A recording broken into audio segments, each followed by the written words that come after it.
You know those games that have a remarkable impact on your life? Games you remember and replay 3, 5, even 10 years later. Games that touch you in such a way that it changes you as a person. Games like Metal Gear Solid, Mass Effect, hell, even Super Mario World. Welp, these aren't any of those. If there were ever a group of games to leave a completely sour taste in your mouth, these next few games would be in it. Hey there everyone, and welcome to Second Look Triple Play.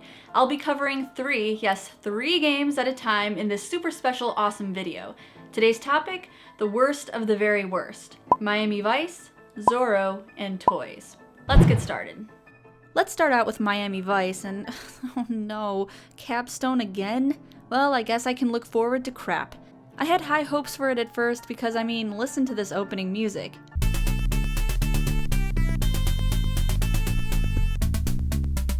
'80s suave. I'll take that MIDI with a side of leg warmers and fingerless gloves, please. Unfortunately, the music is the best thing about this game, which is downright sad. The design reminds me of elevator action, and the gameplay reminds me of a steaming pile of shit. It really shouldn't take me this long to figure out how to move my characters. During the installation, I chose to use the keyboard to control Miami Vice characters Crockett and Tubbs, because the mouse is rubbish and I don't own a joystick. Whoever chose the keys to control the characters has clearly never played a computer game. Here's the layout. J, L, I, and comma to move. The same comma button allows you to kneel, and pressing K fires your gun. You can also switch characters with the spacebar. After an hour of blindly and clumsily shooting things, I've deduced that this game is trying to give my hand a cramp.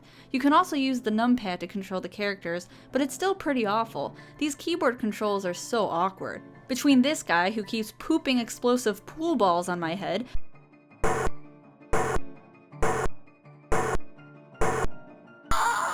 trying to figure out how to use my weapon, Crockett and Tubbs' spastastic rave dance, and the character constantly falling through the damn floor whenever they die, I just can't seem to make any progress. I did manage to beat the first level, but I couldn't bring myself to play past that because it's just not fun, and the only sound effects are cheesy sound bites. That catchy music in the intro, nowhere to be found during the actual gameplay. Next. Out of the night, when the full moon is bright, comes the horseman known as Zorro. Zorro, the fox, so cunning and free. Wait, what the crap is this? Yep, it's another cash-in licensed game by our friends at Capstone. This time we have a horrible Prince of Persia clone. It does have some cheesy FMV elements to it that surprisingly doesn't make this game much better. This is what happened the first several times I attempted to figure out the controls.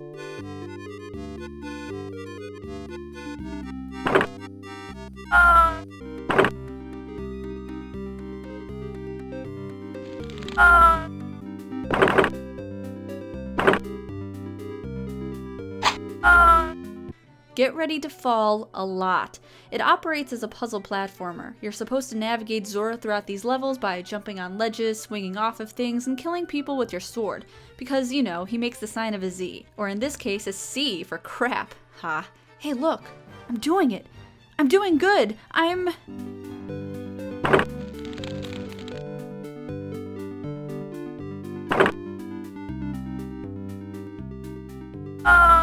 Oh my god. Occasionally you'll find an enemy whom you have to cut to ribbons with your sword, or you can use your whip. Oh yeah. The controls are so bad it feels like I'm dragging Zorro through mud just to get him to walk or run. This game, unlike Miami Vice, does have background music. It almost kind of sounds like the Zorro theme in MIDI form. Sort of. It drones on and on though, and makes me feel slightly homicidal. My suggestion, if you want to play a Prince of Persia game, just play Prince of Persia. This game is not so cunning and free. Next. So I'm gonna be perfectly frank with you guys. I'm one of the few people who liked toys. You know, the movie with Robin Williams and LL Cool J. But just because I was amused by the movie doesn't mean I'm naive about it. The movie was a commercial and critical flop, so why would anyone want to create a game based off of a movie that nobody liked? The game I'm showing here was released on the Super Nintendo in the early 90s. The introduction actually leads me to believe that the game could be pretty nice. The music sounds okay and the graphics are cool, and it seems to want to engage me in the story. So okay, I'm intrigued. Let's play it.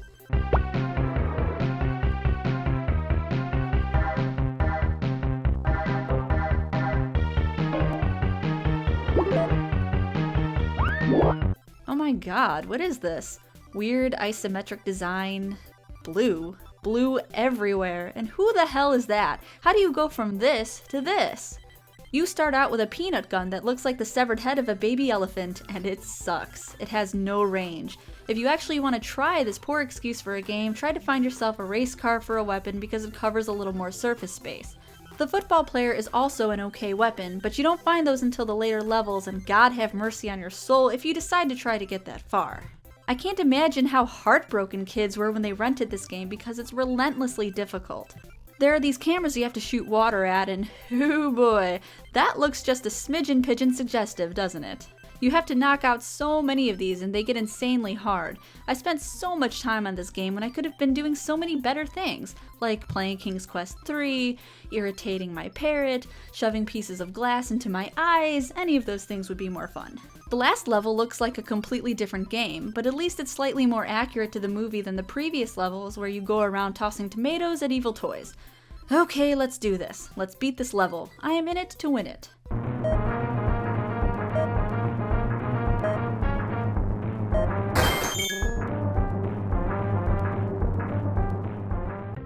This is the ending? Who the crap are these people? That doesn't look like Robin Williams, it looks like Duke Nukem in a tacky suit. Ooh yeah, I'm bringing leisure suits back, baby. There's not a lot of footage online of people playing this game, let alone beating it. I think it can be done, I just don't think people want to because it's absolutely horrible. But at least I can say I beat it. This has got to be the greatest gaming challenge I've ever won. Thank you. Thank you. You like me. You really like me. Is that a baseball glove? Hey everyone, thanks for watching Triple Play Worst Games. I hope you liked it. If you have suggestions for more Triple Play topics, leave them in the comments and I will take them into consideration. If you want to see my previous review on I Have No Mouth and I Must Scream, click the annotation. And if you want to know when I update, click the subscribe button. See you next time. Bye bye.